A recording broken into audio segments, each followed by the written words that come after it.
The UK officially becomes 1984 ready with the announcement of their digital ID program. Canada goes orange and celebrates one of the greatest lies to ever be peddled in our country. Alberta decided to take its economic future into its own hands under the leadership of Danielle Smith. In light of our National Day of Lies and Separation, we'll bring you the truth, the whole truth, and nothing but the truth. It's October 3rd. I'm Andrew DeBartolo. That's Matt Hallick. This is Liberty Dispatch.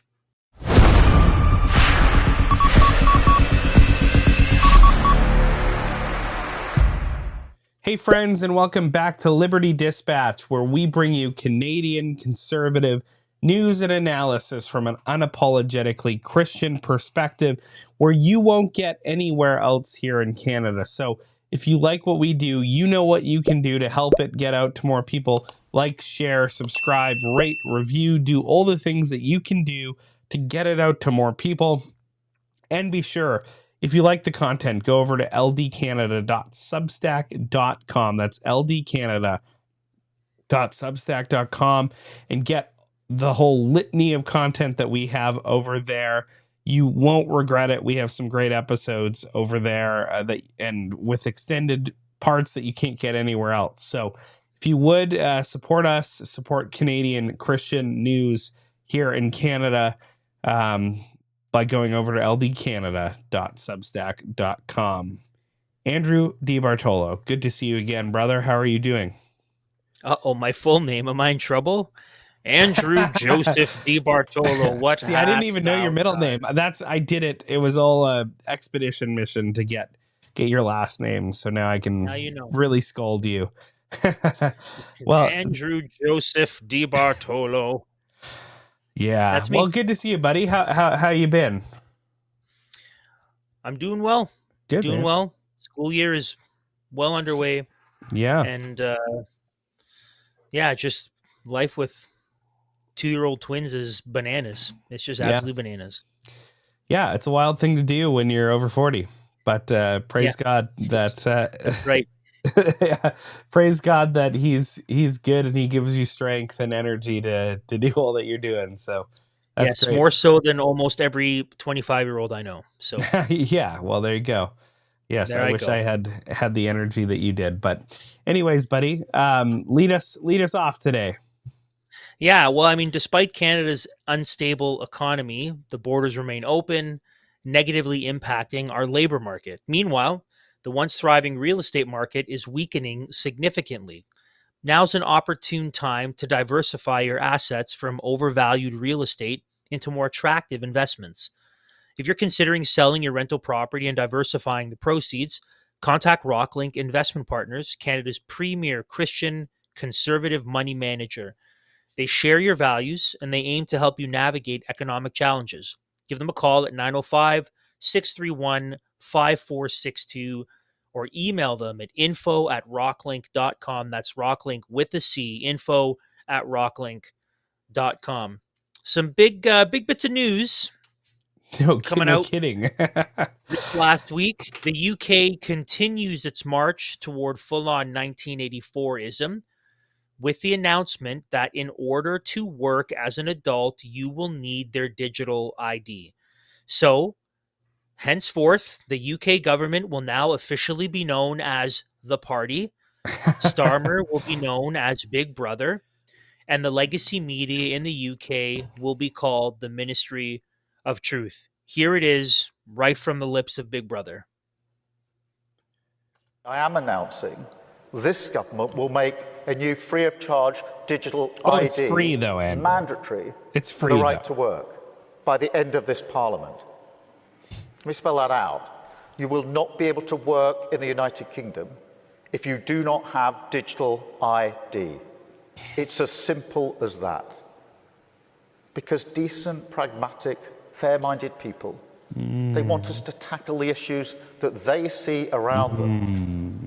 And of course, the truth is, we won't solve our problems if we don't also take on the root causes. For too many years, it's been too easy for people to come here, slip into the shadow economy, and remain here illegally. Because, frankly, we've been squeamish. about saying things that are clearly true. It's not just that it's not compassionate left-wing politics to rely on labour that exploits foreign workers and undercuts fair wages, but the simple fact that every nation needs to have control over its borders. Wow, he sure sounds like Donald Trump there at the end. That's wild. Yeah, little conservative. Oh, wait, except that Islam has taken over England, and this is about 20 years too late. So, anyways, Right so on with time this, for their dystopian future, though, Andrew. yeah, Right right. on time. Yeah. So he'll set himself up now as the savior of Great Britain, Mm-hmm. even though his policies and the policies of former prime ministers are what have plunged the UK into what it is, and now he's going to position himself as the savior as it begins to turn hard. So the thing is called the Brit card. That's what it's called. And so there's a supporting PDF that they've released for the digital ID. We have a link to that in the description. So I want to read from portions of it, and the title of this supporting PDF is called Brit Card: A Progressive Digital Identity for Britain, How Well-Designed Digital Credentials Can Help Tackle Illegal Migration Privately, Securely, and Fairly. That's a title. It's just a bunch of gobbledygook. It's just the words thrown together to really obfuscate what the whole point of this is and what the whole design is. And we'll see this even in the description, buried and very warm kind of, we're concerned for your safety type language. We really see what's going on here. So by introducing a mandatory universal national identity credential, Brit card, the Labour government has the opportunity to build a new piece of civic infrastructure, something that would become a familiar feature of daily life for everyone in the country. It would support better enforcement of migration rules and protect vulnerable British citizens from being wrongly denied their rights. It could end identity exclusion, resolving uncertainty and risk for those whose status is uncertain, and providing a quick, secure, privacy-preserving means for everyone to verify their identity and their migration status when dealing with the government, when taking up a new job, or taking on property. So right away, it's not just about your work. Dealing with the government, that's everything, by the way. That's your healthcare, that's your taxes. Oh, and taking on property too. That's being able to buy and own. So it's more than just you can't work, and this is baked right into it. But obviously he wouldn't say that publicly, not right now, not openly. So the article, the PDF continues.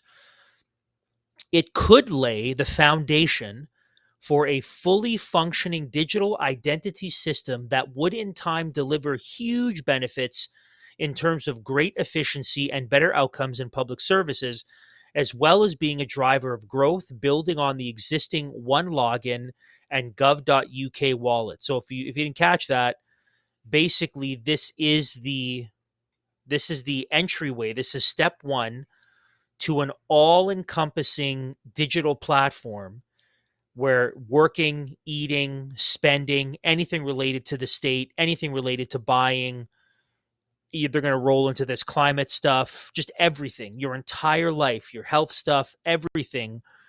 They're saying this could be the beginning of us controlling your entire life and identity digitally and having it all in one place. So BritCard is a set of digital verifiable credentials that would be stored on a user's smartphone and used to securely prove their migration status. It could be instantly verified using a free verifier app that employers and landlords could download. It would be mandatory, universal, and free of charge. It would be accessed via the gov.uk wallet with One Login as the identity verification layer. Over time, the same system used to support the right to work and right to rent credentials could underpin many other features, allowing users to access and use a wide range of data and attributes generated by interacting with the public sector. For instance, the digital driving license and associated data, a proof of age feature, and healthcare records could be accessed and shared at the user's discretion via BitCard. So this is what's really going on here, that this is not just, hey, we want to secure our borders. It's, hey, we want to create a narrative that shows we're really concerned with illegal immigration, which they haven't been for the last 20 years. That's a lie. They're not actually concerned, but they're Yeah. playing on the concerns of citizens. But they're also open about the fact that this is just the beginning of us bringing everything into this Brit card and it reaching into every aspect of your life, working, buying, selling, the whole thing. Yeah, So and at least, I mean, they're honest about it. yeah, Andrew, and we've done entire episodes quite a long time ago on basically the UN Agenda 2030, the SDGs, Canada being one of the vanguards of the WEF. If you like that content, you can find that especially on our Rumble page. I know the WEF one we recently re-released on our new Substack. You can check that out there. I would highly recommend you do that because we kind of go into a lot of the underlying philosophy and agenda behind things like this. Like we saw this a long time ago, and the Agenda 2030 cannot be implemented the way they want it to be implemented without this happening, without the Brit card. The digital identification is necessary for the statism to really try and finally become the god that they're trying to make it out to be, Yeah, right? because the issue is centralization. It Yes. centralizes everything into one Yes. place, and rather than diversifying where, if you want to, so right now, if you want to control someone's life, Hmm. there's many veins in terms of their finances, their work, their healthcare, all of these different. But if you basically say you can't do anything, buy anything, access anything, and simply live as a citizen Without a unless it centralized piece is of ID that the government that, controls. and that's the issue. The issue is Yes. that it's easy to control and easy to surveil if it's all coming in one place. Just to help people think about this practically, like think of another example to make sense of this. I mean, just like imagine you have 100 people and you're trying to get 100 people from point A to point B. Now, if the path from point A to point B is basically this wide open space, hundreds of feet wide, and you say, all right, go, and you only have a few people there who are able to monitor and check everyone and make sure, it's going to be difficult. Everyone's going to get through. But the way that you can control who gets through, the way that you can really, really examine every person and scrutinize them and make sure that you have everything you need to know is by narrowing the gate that only one person at a time can come through. Right? This is why they have checkpoints at concerts and sporting venues, because they need to make sure that one person at a time is coming through so they can scan you and make sure you don't have anything dangerous.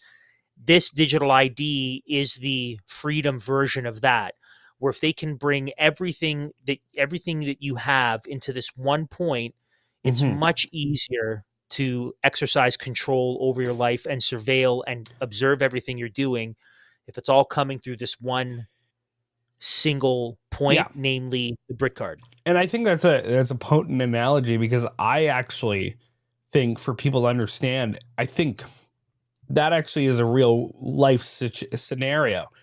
Let's think of the Freedom Convoy. What the government could have done is just set up a perimeter that with checkpoints that in order for you to protest, you have to scan through your ID to get into certain areas. Let's say that. Then you can do that, and then they're going to know who's a part of that political movement, right? Like this creates all sorts of issues. And this has always been the door under the nose, the wedge into a full-blown social credit system like China. But let us get back to the PDF that, again, linked in the description below. Read it, read up on this, be familiar with this, because I guarantee you the UK is not the only country not the only country that has this and is moving towards this, but it's not the only country that will be doing it. Yeah, so we're not going to talk about it, but when you read it, you'll see the document itself says Oh, there are other European. So it's not like we're not just coming out of nowhere. Other European countries also have something like this as a way to justify it. Yes, and that's always the way. The way we talked about how these supranational organizations smuggle these horrible globalist ideas into one country, and then they can just use those one country like Eritrea. Oh, they went to a digital ID. This isn't unheard of. Quit your belly aching type thing. But anyways, continuing on in the PDF. So, quote, introducing BritCard would allow employers and landlords to instantly and securely check that someone has the right to be in the country at no cost. Under current arrangement, many employers and landlords may not carry out effective checks because they don't know they need to, because they are unable to, because employees and tenants lack identity documents, or because there are costs associated with doing so. With BritCard, there would be no barrier to law-abiding employers or landlords carrying out their legal obligation to check immigration status. The UK is unusual internationally in not having a national digital identity. While the concept of a state-issued foundational identity was for a long time highly contentious, developments in technology, largely in private sector, and the abrupt need during the COVID pandemic, there you go. Man, they just love proving us right. For better digital tools, for instance, the NHS app, and there's socialist healthcare system coming in, and COVID pass feature, the COVID track and trace app. Oh man, okay, awesome. They want to make this normal, and the vaccine appointment booking system. Don't think for a second that they won't make it the vaccine schedule system in order for you to buy and sell. Have helped to drive a shift in the debate amongst politicians and commentators. Notice not the public. Public attitudes towards digital identity have been broadly favorable for years. General, British people value convenience and are relatively relaxed about adopting technology. I doubt that's actually the case, considering. Let's look at the most recent count here, Andrew. That's the petition, do not introduce digital ID cards, currently at nearly 3 million signatories. 2,749,705 signatories as of last check, which that's, I know people don't like to do that. They don't like to waste their time doing those surveys. So for that many people to show that, it's pretty crazy. Anyways, they support personalized and proactive public services to provide businesses insights for public service designers and owners, and to generate national level insights to support better policy making. So notice, even in the flowery language, all of this is to give what? Information to the government, so they can best serve you, right, Andrew? That's what they want to do. They just want to, we're just here to serve. We're just here to serve, Andrew. Mm-hmm. Don't get it twisted. These are tyrants. They're totalitarians. Why would you, in your right man, give them all your centralized identification? It's absurd. Digital identity can help tackle some of the most difficult challenges facing government, right? There you go again. Such as online fraud, harmful online content, benefit fraud, and waste, as well as making healthcare more effective and more efficient. Tyranny in the 21st century is always for your good and for your convenience, Andrew. It's an opt-in tyranny. That's what we're looking at here. And it's amazing, but how many times did we say all the way back in 2020 and 2021 that the COVID era policies and things like ArriveCan entryism would simply be the beta test for more things to come? And the PDF admits it. They're like, Yeah, listen, we I saw just read during that. COVID, I was right. We saw during COVID that there, there were some good things we did. So now we're just building on it. Yeah, So it's wild, man. You got to give these globalists and these technocrats, you got to give them credit in one sense. You know, conservative Christian politicians can hardly fight for what they believe and is actually good, true, and beautiful. Like, we can hardly do that because the second anybody criticizes us, we fold. But these guys, everybody hates them. 3 million people are signing a petition online to say, don't do this. This is horrible. Nobody asked for this. They were asking for immigration to be quelled. And there's a lot of other tools that you can use to do that. And many experts have spoken up and said, this won't help in dealing with immigration. Like, this is clearly gaslighting. But they're going ahead, man. They're brazen. Keir Starmer is the least popular prime minister in the British history. And he's like, well, might as well just swing for the, like, it's truly, it's actually astonishing, Andrew, because, we talked about this stuff long ago, and with the way that the tides have been kind of turning in the world and politics, part of me is like, oh, maybe we were a little hyperbolic. We maybe didn't give people enough credit for, like, they'll stand up and push back against this stuff. But Agenda 2030 just powers on. And in Canada here, we elected one of the foremost believers in this kind of globalist technocracy in Mark Carney. And Andrew, telling to me when he was asked about, because he was there, right? He had to fly to London to attend this left-wing progressive, I guess, I don't know, powwow, whatever they do. He just loves to hobnob with his globalist buddies and just talk about ways to make a dystopian new world. So they're getting together. They're having this chat. They're talking about this. He's there for this announcement that we just watched. And when he's asked, hey, Mark, you have any plans to do digital ID? He said, no, not yet. It wasn't no. Yet. It wasn't no. It was no, not yet. Mm-hmm. So you know what that means. Like, I mean, you have to know what that means at this point. I mean, the Bank of Canada announced their digital dollar initiative not that long ago, and then pulled it back because they're like, oh, we're not there yet. They didn't say it's done forever. Like, we're not there yet. Exactly. And you'll even notice the language in what we read, right? It's public-private partnership. It's aligning yourself strategically. It's for your betterment. Inclusion and all these and things. Equity. It gets to what you said right off the bat there, Andrew. This is, again, the government breaking your legs and then saying that they're helping you by giving you one crutch, right? Yeah. Like, that's how they do it.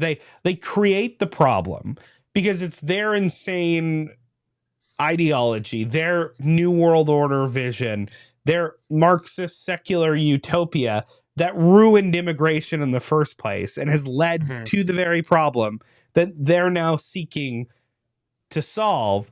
But instead of doing something like Donald Trump and enforcing your actual borders through police enforcement, they just are going to adopt this dystopian ID system that nobody wants, and it's going to go horribly. Just like, I mean, we saw the Arrive Can app, right? The Arrive Can app, it's still around, by the way. I still see it every time I fly. We saw what happened with it, Andrew. There was amazing amounts of breach of data in the very short time that everybody needed to use it, supposedly.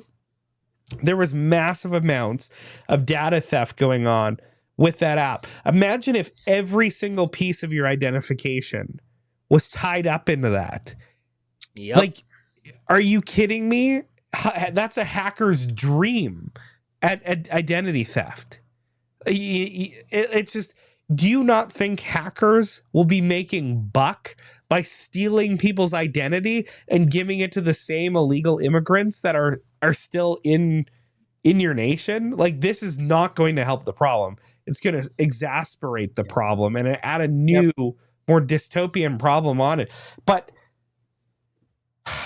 you got to give them credit though, man. These globalists, they just they're just going on full steam ahead. They don't think you can stop them. They're just doing it. This next ad is quite timely, I'll say. Inflation through the roof. Food costs went up 10.6% in February. Censorship of dissident voices, freezing of bank accounts. Justin Trudeau invoking emergency powers against the truckers. Banks can now freeze their personal accounts, the accounts of anyone linked to the Freedom Convoy. Digital surveillance and communism spreading. What do we want? Basic income! With the basic income, and I felt a sense of security because I didn't have to worry about not going hungry, and I didn't have to worry about being kicked out of my apartment. The government is on the verge of bankruptcy, and they're coming for your money. Canada's federal debt increasing in real time, now surpassing $1.2 trillion. This debt is draining taxpayer dollars, with interest alone costing $54 billion this year. It's time to break free and start saving in money they can't take from you. Since 2013, the folks at Bull Bitcoin have one mission: destroy central banking. Bull Bitcoin is the most trusted Bitcoin company in Canada. They empower you to buy, sell, and pay bills with Bitcoin. They are 100% non-custodial, which means that you always maintain full control over your Bitcoin, allowing you to reclaim your financial sovereignty and secure your wealth for the future. Their customer support will assist you throughout the whole process, helping you get your hands on the hardest money ever created. Escape their financial gulag, click on the link below, and start buying Bitcoin today.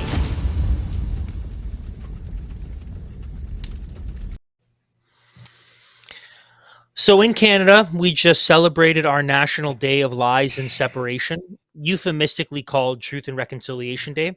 Mm-hmm. We've covered it extensively. Actually, if we remember to share a link, I wrote an article last year on the Day of Lies and Separation concerning what's really going on and what the play is. Which, Andrew, but has anybody, I have not heard anybody refer to it as the Day of Lies and Separations except for us. And I really think that should take off because, I mean, that's a great name. That's a truthful way of describing that holiday.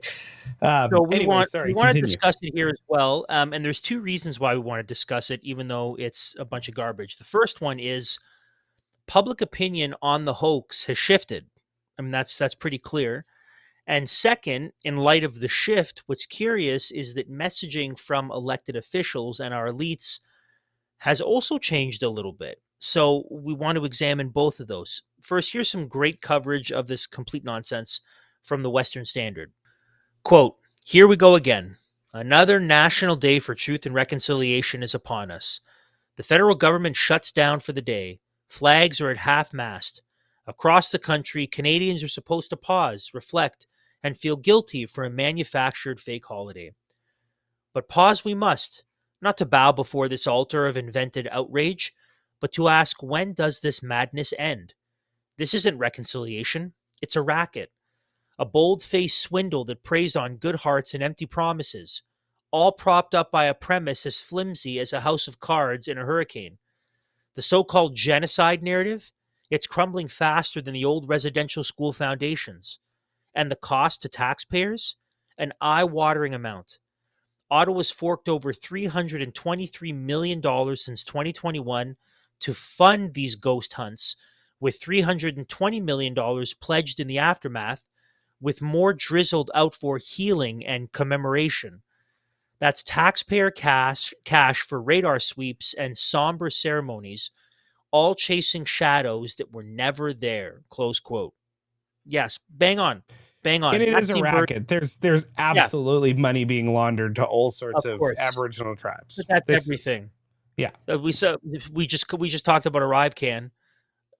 The whole scandal of ArriveCan was the government contracts that were acquired and the money that was wasted. And like one of the businesses didn't actually have an address, didn't have a storefront, there was just an address for 2 employees. But And they went over like 200% over budget or more than that. It's like, wild So stuff. Maxime Bernier had this to say on X on the day, which I wanted to share. I thought was pretty good. He said this quote: "On this National Day for Truth and Reconciliation, let's remember that no bodies were found, that the residential schools genocide is a hoax, and that reconciliation requires an end to the BS, the victim mentality, the fake white guilt, and the grifting based on it." Close quote.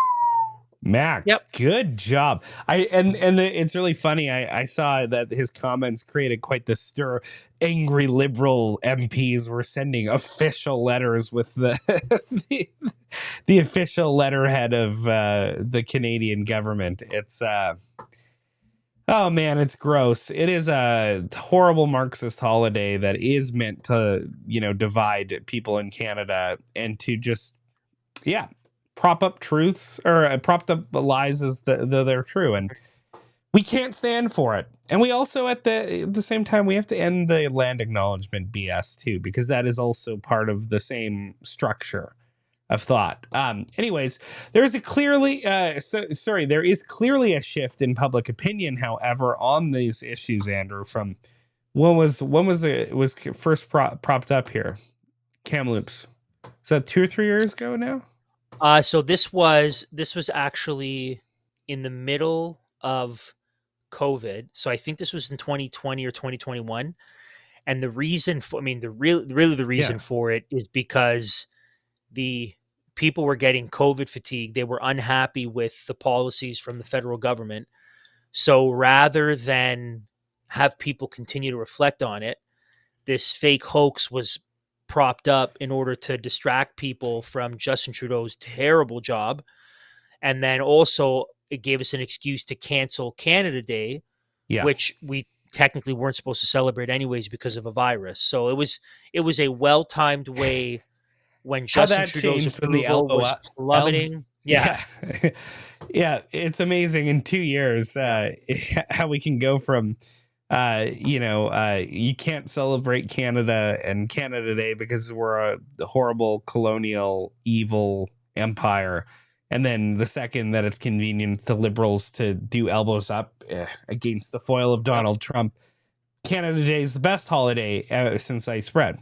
Anyways, the point being, Andrew, is in the few years since this narrative has been really spun up, right? Or in short day goes farther back than that. But since this has been really, stirred up, Canadians aren't interested in this fake reconciliation. They're just not, right? They're all the news coming out against it, all the facts coming out against it are just so hard to disregard that even normie Canadians are fed up. So Juno News highlights this in a recent survey they conducted showing the shift.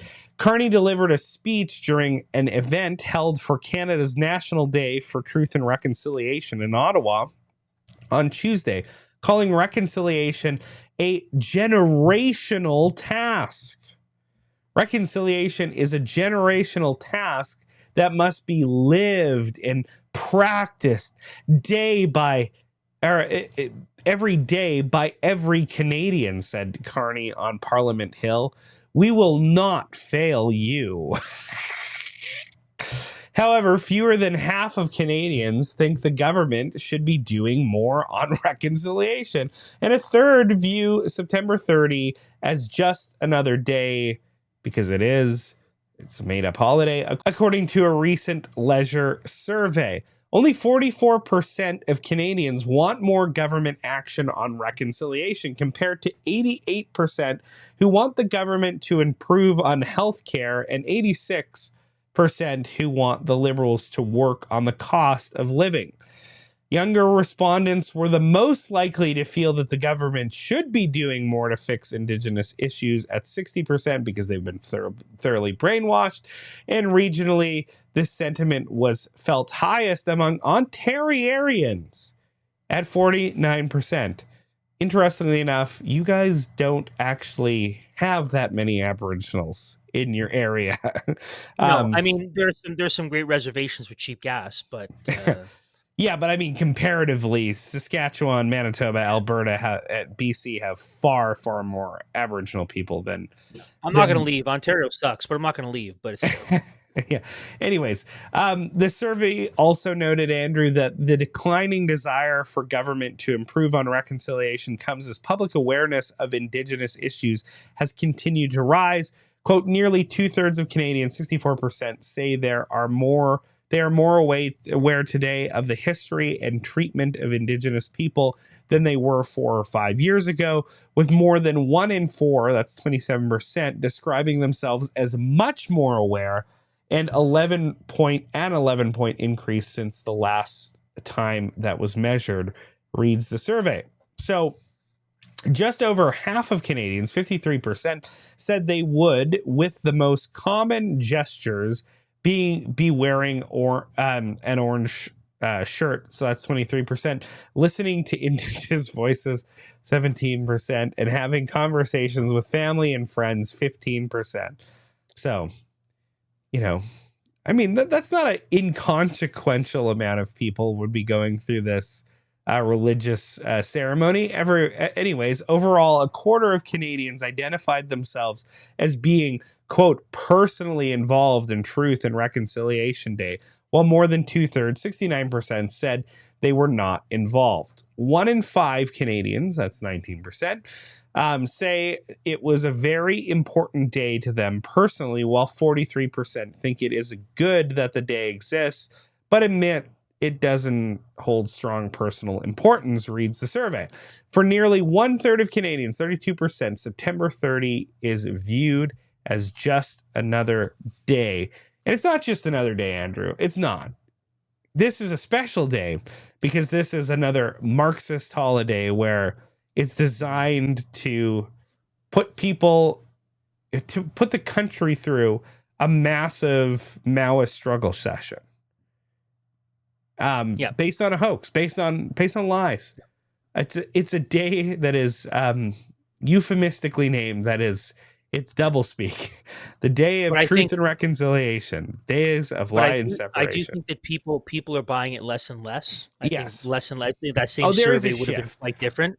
Yeah. Now, what's curious is that the shift is also happening among some of the highest levels of our civil government. So I want us to just consider a brief portion of a story from the Western Standard. They write this, quote, Governor General Mary Simon on Monday shifted her tone on residential schools, praising Canadians for learning more about the Indigenous experience while dropping previous references to so-called denialism.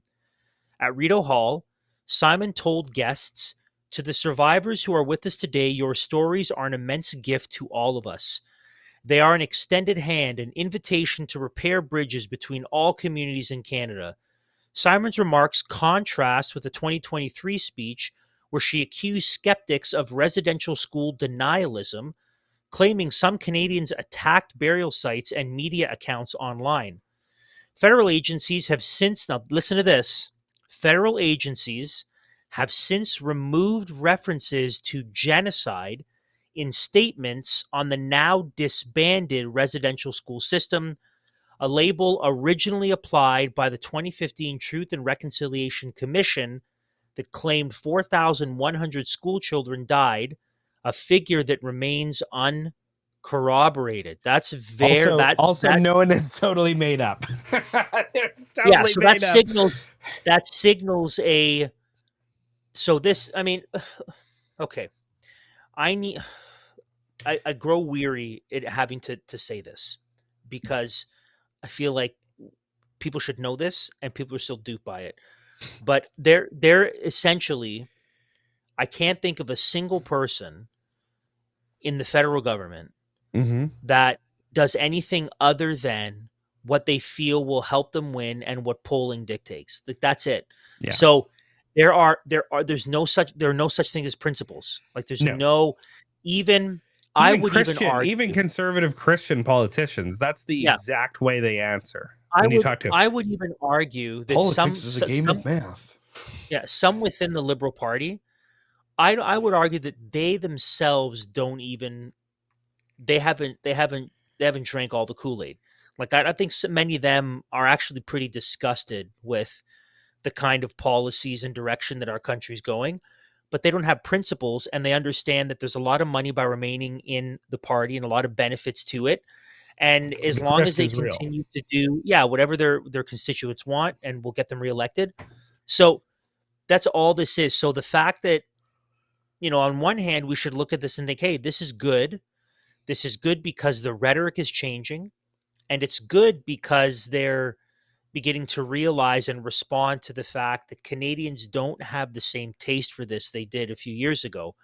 But the bad news is it's just more evidence that our elected officials are spineless chameleons that will simply adapt to whatever the wet finger in the air tells them to do, and what their handlers require of them. That's all this is. And unfortunately, I would say that the broader Canadian population is equally unprincipled and woefully fickle in being swung about to believe whatever is most convincing at the time, but not actually have. So most people who are now, the fact that most people are, they don't have the taste for this truth and reconciliation garbage. I doubt that most of that is because in a principled, researched manner, they've come to realize that the whole thing is a joke. They're probably just thinking, all right, enough is enough. Fine. I'm tired of seeing the orange shirts, whatever. Let's move on.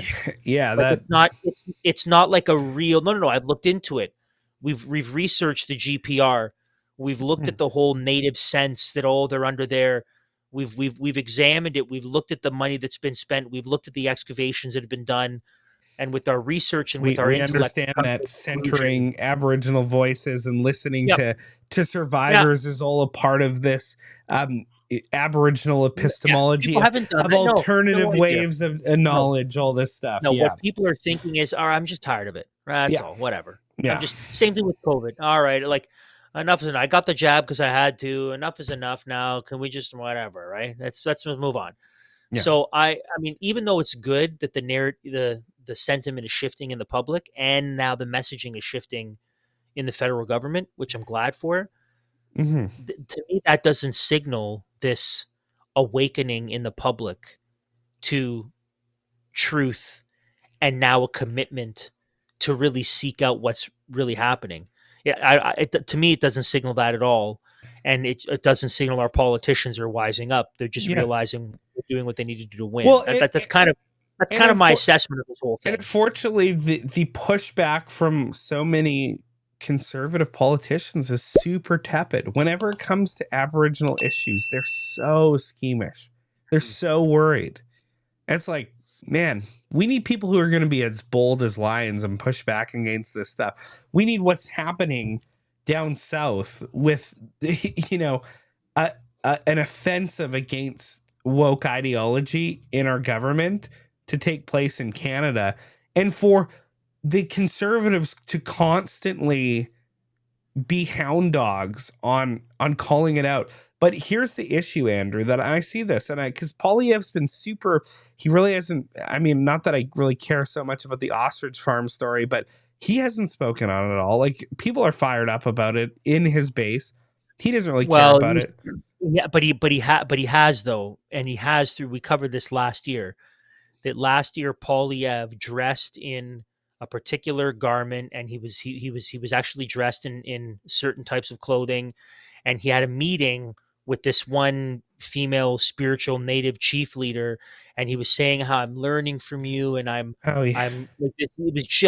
He was just buying into the whole thing. Yeah. So he has spoken about it in the fact that he has communicated that I'm all about this nonsense. Yeah. No, exactly. And even we talked about Danielle Smith and how she was doing with the transgendered issue, but she was buying into the fundamental principles of transgenderism and the LGBTQ movement. Like, she wants to be friendly with these insane, degenerate ideologues. But this is over and over and over and over and over again. This is a tepid response coming from conservatives. And the point that I was trying to get at, Andrew, is the media has done its job. The mainstream media has done its job because they've gotten into Poilievre's head. He exists. He's so much a swamp creature that he's not impervious to the narrative that the mainstream media is spinning up. And that's what he's got to get better at doing. He's got to get a thicker skin when it comes to that, because they've already done. You can see their whole thing about Poilievre is what he's the best at is being an attack dog and exposing the insanity of the left and, you know, the silliness of the Trudeau regime and Carney regime. But the whole narrative surrounding Poilievre around the election was, oh, can he pivot from being a hound dog and attacking everybody and being so negative to being a positive visionary for Canada? And he tried his best to do that, and he actually gave a positive, way more positive vision that would actually work in Canada. It still didn't work. Stop playing by their games. Stop playing by their rules. Just go on the offensive. Expose their inanity.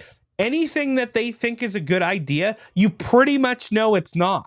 So if they're promoting truth, lies and separation day, truth and reconciliation day, say, we're going to make a campaign showing how this is an insane hoax that's turned into an absolute grift that is funneling money to Aboriginal organizations that are largely unaccountable, and chiefs, not the normal people, but chiefs, those who are politically connected to the government, are making money hand over fist. This is criminal, it's theft, it's insane, and it's all built off lies. Instead of saying something like that, they're adopting, you think of the BC Conservatives, John Rustad and his crew over there. They've bought into UNDRIP, the UN Declaration for the Rights of Indigenous People. Yeah. They're not even pushing back against that. Well, even Danielle Smith, we're going to see a story that Danielle Smith is look, we're going to cover. So it's good that she's moving ahead with the pipeline. Yeah. But she had to get First Nations approval. Right, that she's like, oh, I'm doing this, but I'm doing it with the First Nations approval, that because that's required of us. So she's still playing the game a little bit. Anyways. Don't play the game. Don't play. That's my main point that I want to say. Conservatives, stop playing the game. Destroy the game. The game is broken. The game is what's got us to this place. If you keep operating within the operating system of the game, you will go down the primrose path. Just like the Liberals. You have to understand this. They have to understand this. If I knew you were going to say that so many times, I would have pulled together a little Triple H intro, right? And I would have put Marx's face on it. Time to play the game. But Andrew, like it's beyond. That's frustrating. for all my wrestling buds, by the way. That's for everyone who likes wrestling, who always sends me messages whenever I make a wrestling reference. They're like, "Oh, I caught that. I loved it." The last time we did that, we definitely got canceled by YouTube. WWE, they copyright struck us big time on the intros. But anyways, it was still funny. It was worth it. Anyways, let's hear from another sponsor, shall we? Remember when Canada was a land of boundless promise, where families built thriving communities on faith, freedom, and hard work? A time when you leave your doors unlocked, neighbors were friends, and we sang our anthem with pride. Canada was respected worldwide, a rugged land full of resolute and virtuous people. We were builders forging farms from the untamed wilderness, raising strong families and forging our destiny. But now a shadow has fallen over our great nation. Creeping tyranny, the erosion of God-given rights, and cultural division have dimmed that bright promise. We yearn to reclaim what made us a true north, strong and free. We saw Canada's spirit cracking and wanted to do something. With Resistance Coffee Company, we saw an opportunity to build something bigger.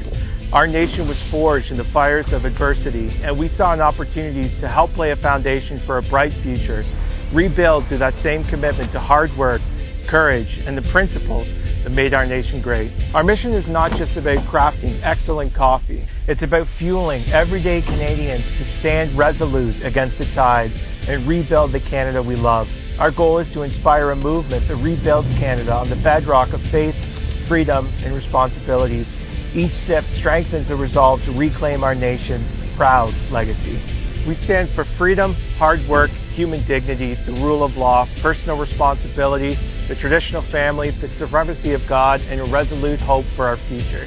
These aren't fringe values. These are the core truths that build Canada. We source specialty grade premium beans and precision roast them fresh for every batch to ensure delicious flavor in every cup. From vibrant light roasts to bold dark blends, each cup is meticulously and carefully crafted, delivering unmatched quality. As a family-run Canadian company, we serve thousands with coffee and content as bold as our mission.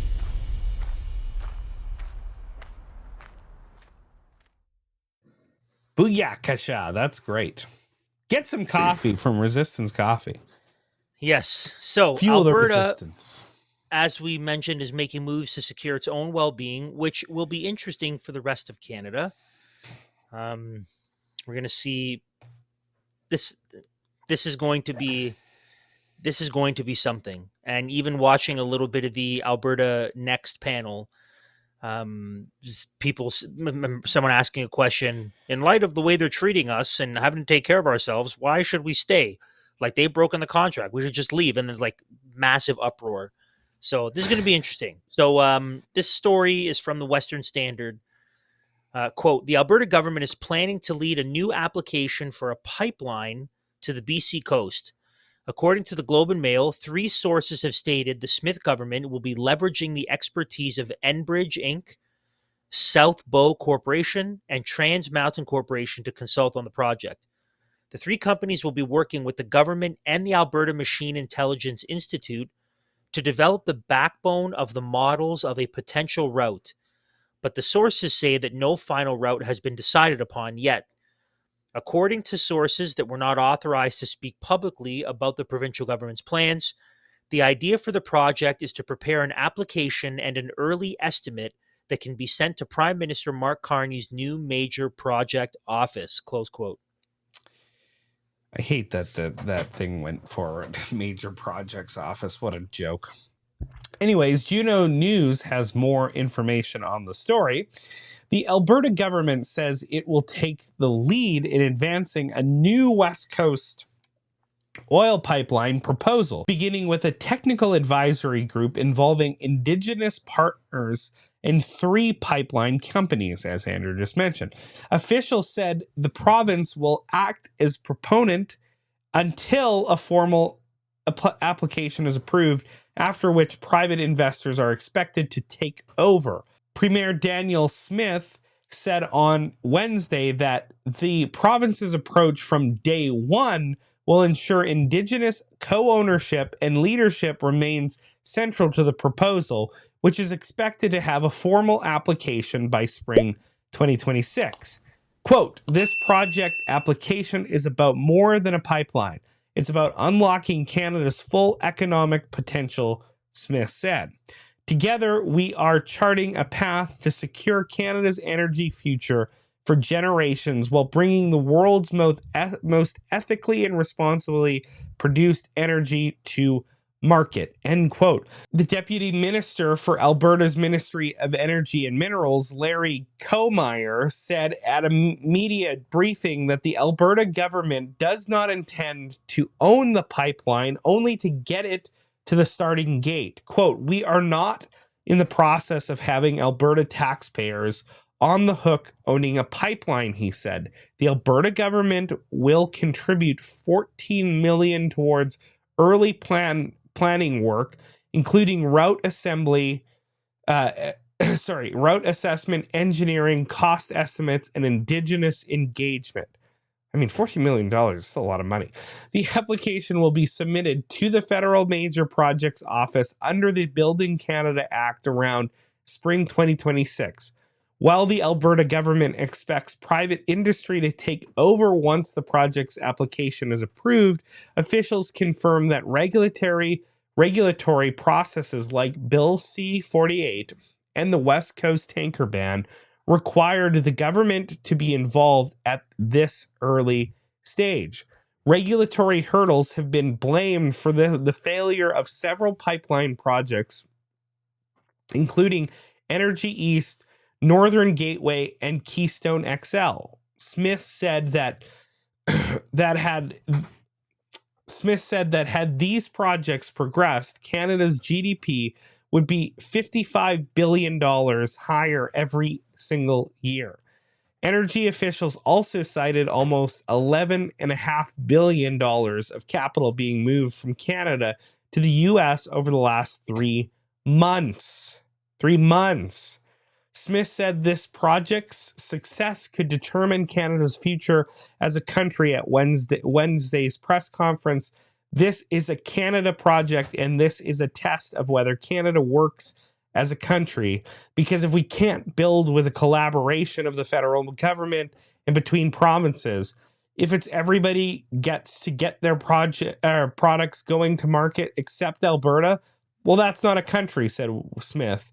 A country is one where we support each other. And I think Canadians are there, and I hope that we can get more and more politicians to get there too. From your lips to God's mouth, or God's ears, Danielle. I mean, at some point, Andrew, don't these conservative Alberta politicians have to grow a pair and stop living in utopia world where we can sing Kumbaya together and start reading the story they're in? Like, yeah, like honestly, it's not going to work. Yeah. It's not going to work. Like we can't move forward as a country unless we can work together with people who hate our guts and our way of life. That's not, I mean, the response to the Charlie Kirk assassination. So one of the responses I've seen, which I gotta be honest, I can't really disagree with, except for a dramatic work of the Spirit of God. They're people who look at you and I, Matt, and say, because of what we believe and what we profess, that we are evil, vile people who deserve to suffer, be arrested, and die because of it. There is no middle ground to be found with these people. Like, there's no agreement. There's no working together. And the truth is, it's impossible to live in a civil manner with these people. That's just impossible. And so, and Andrew, the really gut wrenching part is some of those people that would wish the same harm to befall us as befell Charlie Kirk are the same people that are in our family or that we were friends with for decades. Yeah. And that probably would still be friends with now if we were silent, right? If we can have these thoughts in our head just so long as we never, ever vocalize them. You can be the light of the world so long as you bury it under the basket, right? That's what the world wants to say to us. Danielle Smith's thinking that we can't be a country unless we can. Well, I mean, I hate to break it to you then, Danielle Smith, but we can't be a country. Like, that's not, we do not have leaders right now where we can actually move forward with things that benefit the country that are of conservative, that are of a conservative nature. Like, that's just not, we're not there. Yeah. So if that's what you're waiting for in order for Canada to function as a country and for you to get this pipeline, guess what? That ain't happening, because there are people in Ottawa that hate your guts and that hate the guts of your constituents and everything they stand for, and who are not going to be pushing any agenda other than their own. So we talked about it, like the Bill C5 or whatever that passed that allowed them to set up this kind of centralized bureau of special projects that's, overseen by the cabinet. I guess that's who approves these projects. This is just in principle, you've just centralized more things towards the central, towards the general or federal government. Like, conservatives, you have to be smarter than this. You have to be able to think through these things and not give up the basic principles. Because if you do, you're going to lose everything. If you keep playing by their rules, you're going to lose every single time. Yeah. Even when you're winning. This is why the Overton window has been pushed. And this is why the conservatives of today are more left-leaning than the liberals of 25, 30 years ago. Yes. Yeah. Right. Keep seeing the ground, and Christians in what I would say is really foolishness, and folly continue to vote for and support people who, in an unprincipled manner, continue to drive the country leftward, Yeah. even in their silent, apathetic conservatism. Yeah, no, exactly. And that's the real shame, is because I think there's actually an opportunity here in Canada. Not only do the Conservatives have a solid base of support, probably better than anybody at any time in the past, but if they were to come out boldly, and like, people are ready for a systems change. So the system change is either going to be a Marxist fifth industrial revolution based off of Agenda 2030, or it's going to be a system change back to the fundamental principles that built the Anglosphere, including Canada as a nation, right? We're looking for reformation, not revolution. But we're so far down revolution, you have to, like, reformation is going to look like revolution, and you need politicians who have enough balls to just do it and say, like, to your point, the Conservatives are far more liberal than the liberals of 15, 20 years ago. I doubt that Pierre Poilievre has the balls to do what John Chrétien had to do in budget austerity to get Canada back into a place where our dollar wasn't worth zero and we were losing credit rating. Like, they had to go hard on austerity. Same way that Bill Clinton had to do that in the past, right? But Conservatives today, they're too squeamish. They're existing in the games, under the liberal gaze. They're playing by their rules, and until they do, like, exhibit on an ongoing basis the same. We've had our criticisms of Maxime, but the same, ability to cut through the nonsense that Maxime did in his Bernier in his response to the Lies and Separations Day. Until we see that ongoing from the Conservative Party, like, guys, you're just not going to make up ground. If the mainstream media in Canada is trying to get you to stop being an attack dog, they're probably like, don't take the bait. Don't listen to them. Do the exact opposite. Double down. Go harder. But come up with better solutions, right? Because that was a big part of the election that a lot of people talked about. Carney was able to get rid of the carbon tax, take away your main talking point, and because you guys were so fixated on that, you had nothing else. You have to have a world and life view separation between the crazy left-wingers and what you are proposing. And I guarantee you Conservatives will do better in Canada if they do that. But they have to be bold to do it.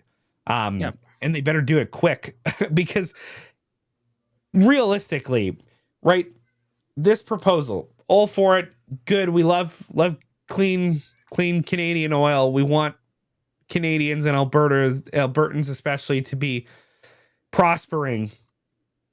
But I mean, the proposal's not going to be done until spring 2026. That's how long just the start of getting a proposal for something like this takes. This isn't the thing. This is just a, hey, we'd like to. Yeah. And then I guarantee you, from the application being accepted, you're still 4 or 5 years down the road before you're breaking ground, getting this underway. Yep. I mean, how long can Canada continue this downward trajectory? We just can't. And Mark Carney has done zilch to buck the current trajectory Canada's on, because it turns out he's a WEF elitist globalist who wants to see Canada destroyed, and who just, both him and Trudeau, like, it's amazing. I say the balls on these people, Andrew. They both just put out tweets about Jane Goodall, who, if you remember that, Andrew, we played the clip on here at a recent WEF event. She was out there saying that we have to reduce Earth's population by some 90%. Yeah. And they're out on their official Twitters and X's and everything praising this ghoul, who's an extreme neo-Malthusiast, climate activist. And that's who they're promoting. That's who they're praising. Kirk, they're not going to say anything good at. They might even say something bad. A lady who promotes mass human death tolls and a part of a death cult, they're thumbs up with, and they're brazen in it. So we need conservatives to brazenly push back against this nonsense, because if you do, you typically win. And then the thing is, if you can win, you typically make things better and you can win converts, as we're seeing with Trump. He fixed crime in DC by being bold as a lion. And people noticed that it was safer. This is the sort of things that we have to do. And it's a war, it's a fight. We got to be ready to do it. And we got to use the strength of the Lord as our strength. But Andrew, that's why we exist. We're going to keep calling balls and strikes, cutting through the euphemisms. If you like what we do, ldcanada.substack.com. Go check out all our stuff over there. We would really appreciate that. Andrew, any closing words from you? No, it's nothing new. We don't believe the lies. We grow less and less dependent upon the civil government. We educate our own kids. We start businesses. We plug in deeply to our local churches. We make ourselves cancel-proof and anti-fragile. We take care of one another in Christian community, and we'll weather the storm and the collapse of Canada. And then we'll raise up kids and grandkids who will rebuild it. Just like Alex was saying, the rebuilding project has begun, and it's begun with a rediscovery of solid Christian education and a renewed importance in the local church. And so we're in the process of the rebuilding campaign.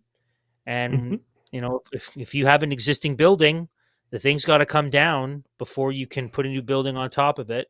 But we're not bringing it down. It's coming down on its own because it's collapsing under its own absurd weight.